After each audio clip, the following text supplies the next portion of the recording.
ये हमारे पास है डिवीजन कैरोफाइटा की एग्जांपल है कारा। और इसमें इसकी जो टेक्सोनोमिक पोजीशन है, डिवीजन है कैरोफाइटा, क्लास है कैरोफाइसी, आर्डर है कैरेल्स, फैमिली कैरेसी और जीनस है कारा। Kara grows submerged in fresh water and upon muddy or sandy bottoms of pool and pond or in limestone streams. अब देखें ये कहाँ पे ग्रो करते हैं, फ्रेश वाटर में सबमर्ज्ड होते हैं, मडी एरियाज में होंगे, सैंडी बॉटम है पूल का, पॉन्ड का, और ख़ास तौर पे कहाँ पर, लाइम्स स्ट्रीम्स में जहाँ पर लाइमस्टोन मौजूद होता है।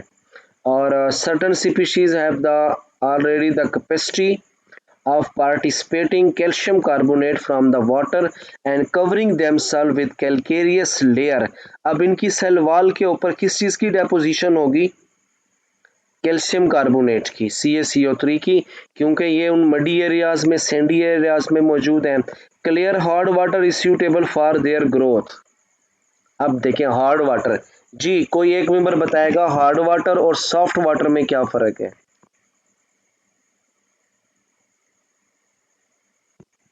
बताएं। अब जैसे ये हम, जैसे मार्केट में ये होती हैं सॉफ्ट ड्रिंक और दूसरा होता है हार्ड ड्रिंक।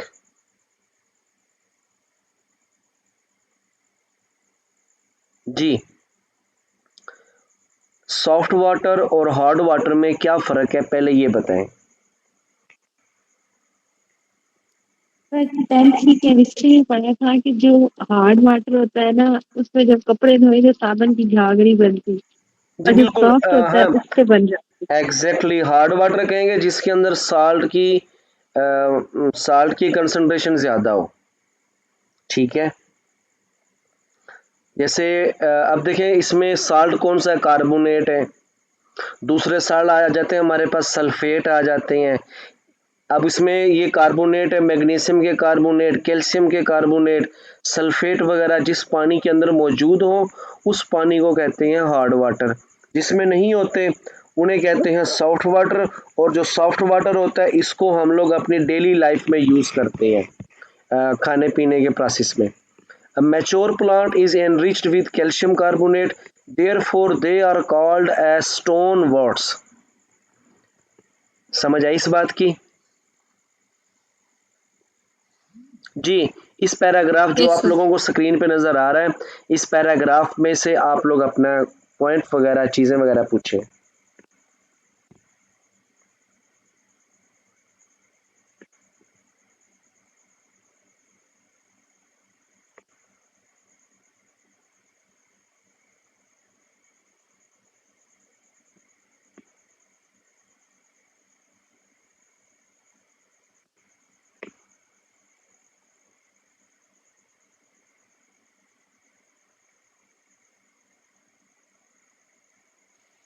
सर क्लियर है। सर यहाँ पे एक पॉइंट मेंशन है कि कैल्शियम कार्बोनेट को प्रेसिपिटेट करते हैं, तो यानी कोई ये ऐसा केमिकल प्रोड्यूस कर रहे हैं जिसकी वजह से ये हो रहा है। जी बिल्कुल,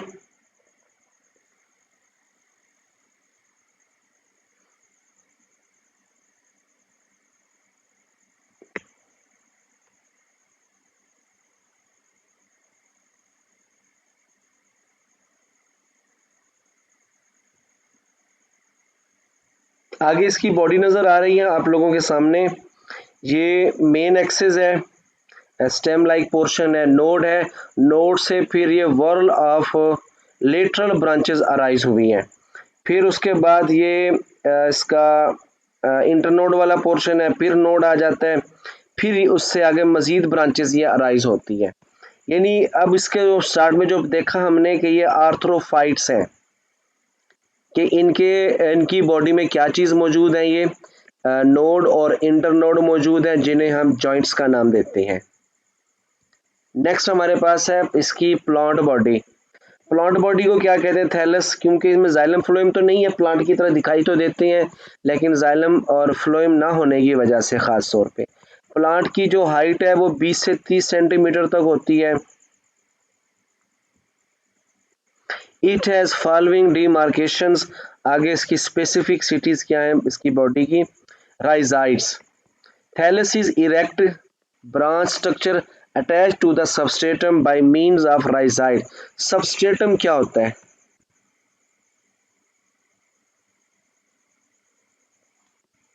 वो जगह जहाँ पे राइजाइड अटैच होती हैं। जी, और नहीं नहीं नहीं नहीं नहीं, हाँ, सॉइल का वो पोर्शन जहाँ पे राइजाइड होंगे।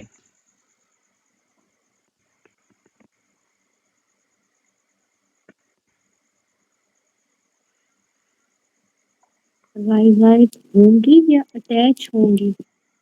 राइजाइड्स इन प्लांट्स की, यानी ये जो अलगी है सॉइल में जिस जगह पे पेनिट्रेट होती हैं, एंकर्ड होंगी, जहाँ से वो न्यूट्रिएंट को एब्जॉर्ब करते हैं, उस जगह को सबस्ट्रेटम कहते हैं।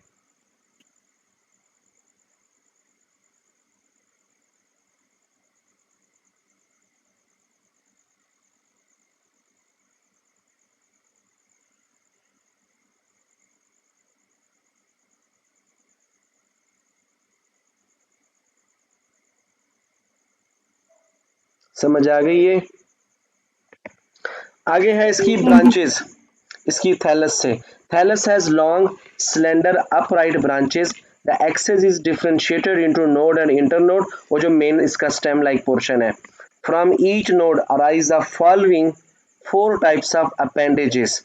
अपेंडेज किसे कहते हैं कि मेन ट्रंक से अराइज हुआ पोर्शन, मेन बॉडी से निकला हुआ पोर्शन, ब्रांच, उन्हें कहते हैं हम लोग अपेंडेजेस। अब जैसे हम अपनी बात करें ना, तो हमारे जो आर्म्स और हमारी जो लेग्स हैं, ये हमारे मेन ट्रंक, मेन बॉडी की अपेंडेजेस हैं। जी, ये आगे जो चार आप लोगों को नजर आ रहे हैं, इसके जो फोर अपेंडेजेस हैं, फोर ब्रांचेस हैं, फोर टाइप्स की, आप लोग इनको रीड करें और पूछें इसमें से।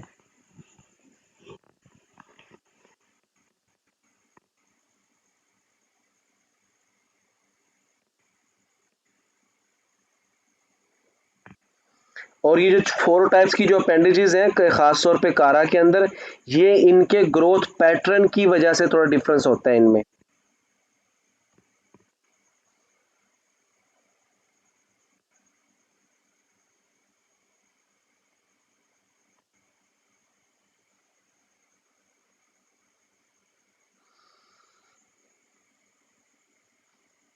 जी, नंबर वन पे इसे अब जो इसकी पहली अपेंडेज है, पहली ब्रांच है, जिसे ब्रैंकलेट्स भी कहते हैं, ब्रांचलेट्स भी कहते हैं, ये वो होगी जिनकी ग्रोथ लिमिटेड होगी, ठीक है। दूसरी होगी लॉन्ग ब्रांचेस, जिनकी ग्रोथ क्या होगी, अनलिमिटेड होगी। They arises slight singly at the older node of main axis. They often called as axillary branch. The axillary branch continue the growth of thallus. अब ये देखें डायग्राम में आप लोग, ये इसकी जो एक्सिलरी ब्रांच है, ये मजीद ग्रो करती जा रही है, ग्रो करती जाएगी, फिर अपने ऊपर क्या करेगी, ये मजीद ब्रांचेस को अराइज करेगी। ये नीचे देखें, ये मेन एक्सिस है, उससे इस नोड से ये लेटरल ब्रांच निकली है। अब यही वाली एक लेटरल ब्रांच ये है मेन, वो आगे फिर मजीद क्या करेगी, ब्रांचेस को ग्रो करवाती है। लॉन्ग ब्रांचेस हो गई। नंबर 3 पर इनकी ब्रांचेस पे और स्ट्रक्चर अराइज होगा जो कि उसके नोड की बेस पे होता है, उसका क्या नाम है, स्टिपुलाइड्स है। Stipulites, these are unicellular outgrowth that arise from the base node of each branchlet. They are usually 2 in number. और नंबर 4 पे कौन सा स्ट्रक्चर है इससे अराइज होगा, वो होता है इसका cortex. In some species the internodal cells is covered by a sheath of vertically elongated narrow cells cortex. अब जैसे प्लांट के अंदर होता है, उसके मेन स्टेम को, स्टेम के जो अंदर वाला हिस्सा होता है एंडोडर्मस तक, जिसके अंदर जाइलम फ्लोएम होता है, उसको बाहर से कौन से सेल कवर करते हैं, कॉर्टेक्स के। तो इनके जो इंटरनोडल सेल्स हैं, इनको मजीद सेल्स कवर करते हैं, इन सेल्स को क्या कहते हैं, कॉर्टेक्स। और सच स्पीशीज आर कॉल्ड एज कॉर्टिकेटेड। कि ऐसी अलगी जिसके अंदर कॉर्टेक्स भी मौजूद होता है, हम उन्हें क्या कहते हैं, कॉर्टिकेटेड कहते हैं। तो ये थी 4 किस्म के स्ट्रक्चर्स हैं ब्रांचेस में, जो कि इसके नोड से अराइज होते हैं। इसकी जितनी भी ब्रांचेस हैं कारा की, ये तमाम ब्रांचेस इसकी कहाँ से अराइज होती हैं, उसके नोड वाले हिस्से से। दोबारा देखें डायग्राम में, ये मौजूद है आप लोगों को, ये इसका मेन नोड है, नोड से ये एक्सिलरी इसकी मौजूद, ये नोड से ब्रांचेस अराइज हैं, ठीक है। अब इन्हीं में से जो स्मॉल ब्रांच होंगी लिमिटेड ग्रोथ की, वो, और फिर इसके जो ये बेस वाला पोर्शन है, यहाँ पे फिर सेल मौजूद होगा जिसका क्या नाम था, स्टेपुलाइट्स का, और इन्हीं सेल्स को कवर करके रखती हैं इंटरनोड वाले सेल्स को, खास तौर पे इंटरनोडल सेल्स को, वो है कॉर्टेक्स। जो कॉर्टेक्स है वो यहाँ से यहाँ तक होगा, देखें ये नोड, ये अगला नोड है, दरमियान में क्या इंटरनोड है, इसी इंटरनोड के जो सेल्स हैं उनके ऊपर एक खास एक सिंगल लेयर होगी सेल्स की, जिनका नाम क्या होता है, कॉर्टेक्स। जी, इसकी ये जो 4 ब्रांचेज हैं, इनमें से अपना पॉइंट पूछें। ये आप लोगों को स्क्रीन पे नजर आ रहा है, इसमें से आप लोग अपना ये पूछें।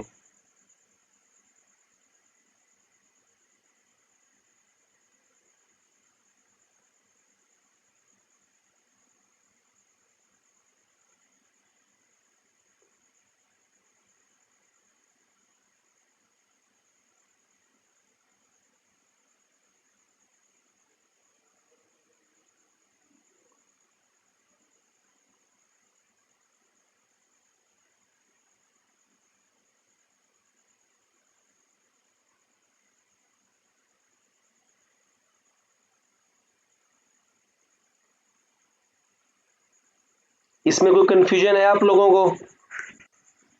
ये इसके ब्रांचेस के पैटर्न और उनके सेल्स की तरतीब के हवाले से ये 4 डिफरेंट स्ट्रक्चर्स हैं।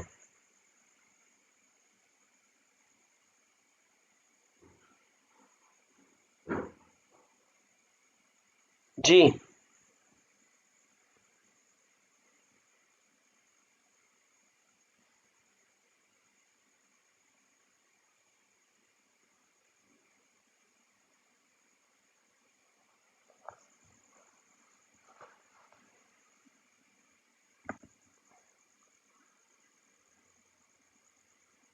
इसमें से पूछें आप लोग, फिर आगे चलते हैं।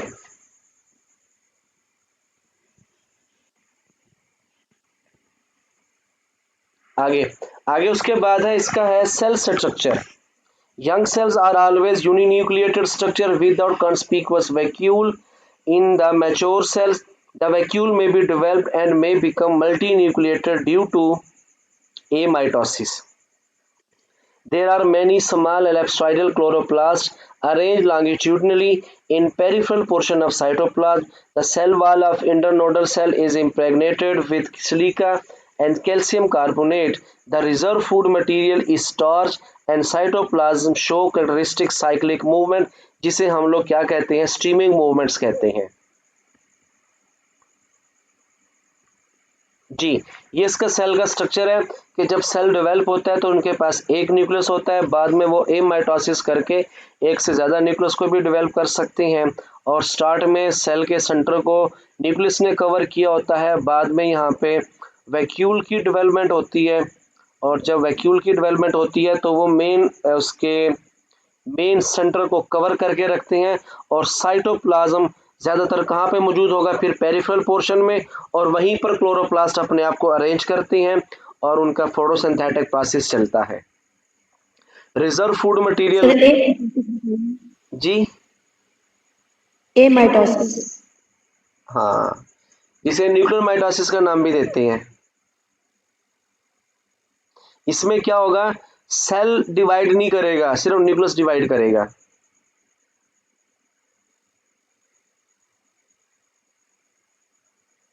समझ आई इस चीज की?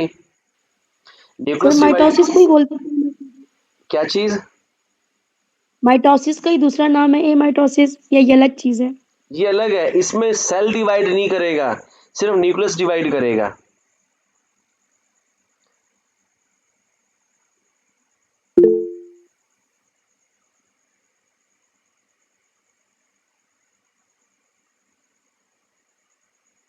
जी सर, ठीक है। समझ आई इस चीज की? यस सर, आगे। सर जब माइटोसिस की बात करते हैं तो सेल डिवाइड करता है, सेल के नंबर में इंक्रीज आता है, तो ये खाली न्यूक्लियस के डिवीजन करके क्या करेंगे? दोबारा पूछें, आवाज कट रही है आपकी। सर मैंने कहा है कि जब हम सेल डिवीजन की बात करते हैं तो उसमें पूरा सेल डिवाइड करते हैं, तो वो ठीक है, ग्रोथ होती है, सेल में इंक्रीज आता है, तो जहाँ सिर्फ न्यूक्लियस की डिवीजन हो रही है तो ये किस लिए हो रही है, इससे क्या होगा?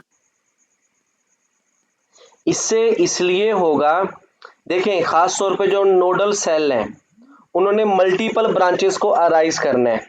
एक चीज है, जब मल्टीपल ब्रांचेस को अराइज करना है तो सेलुलर एक्टिविटी बढ़ जाती है। सब सेलुलर एक्टिविटी बढ़ती है तो मल्टीपल उन्हें कंट्रोलिंग यूनिट चाहिए, सेल न्यूक्लियस चाहिए, एक बात ये है। दूसरा जो ये ए माइटोसिस है, ये सेल के जैसे आप लोगों ने वो जनरल माइटोसिस होती है, उसके दो फेज होते हैं, एक होता है कैरियोकाइनेसिस और एक होता है साइटोकाइनेसिस।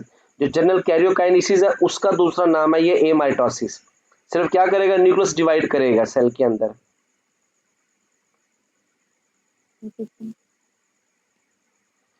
जिस वक्त सेल के अंदर मल्टीपल फंक्शंस आ जाए ना, एक से ज्यादा, तो उसको हम ये कहते हैं। लेकिन एक और चीज ये होगी, इसके अंदर स्पिंडल फॉर्मेशन वगैरह नहीं होगी। सिंपल क्या होता है, न्यूक्लियस डिवाइड करेगा, no spindle formation, spindle fibre जिन्हें हम कहते हैं, ये स्पिंडल फाइबर में काइनेटोकोर फाइबर, नॉन काइनेटोकोर, इस तरह का कोई भी स्ट्रक्चर डेवलप नहीं करेगा, सिर्फ न्यूक्लियस डिवाइड करेगा, जैसे आम बाइनरी फिशन होती है बैक्टीरिया वगैरह की, ये होगा। मल्टीपल सेल के फंक्शंस अगर बढ़ते जाएंगे तो न्यूक्लियस की मिकदार भी क्या होती है, बढ़ती जाती है। अब जैसे आप लोगों ने पढ़ा था उसका सीलिएट का पेरी पे, इसमें एग्जाम्पल आती है पैरामेशियम की। उसमें क्या आता है, एक डिप्लॉयड न्यूक्लियस होता है, एक पॉलीप्लॉयड न्यूक्लियस होता है। एक सिर्फ उसकी सेल, एक उसकी बॉडी के फंक्शन को ग्रो कंट्रोल करता है, दूसरा न्यूक्लियस उसकी रिप्रोडक्शन को कंट्रोल करता है। मल्टीपल सेलुलर फंक्शंस की वजह से सेल के अंदर न्यूक्लियस की मिकदार क्या होती है, वो बढ़ती है।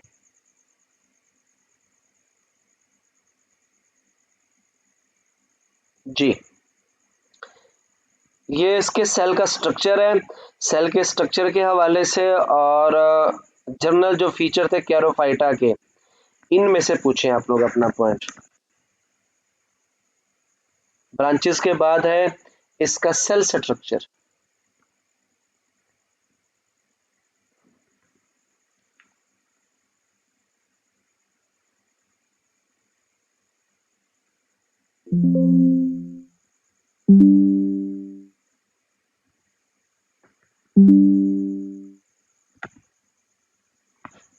जी, यहां तक क्लियर हो गया आप लोगों को?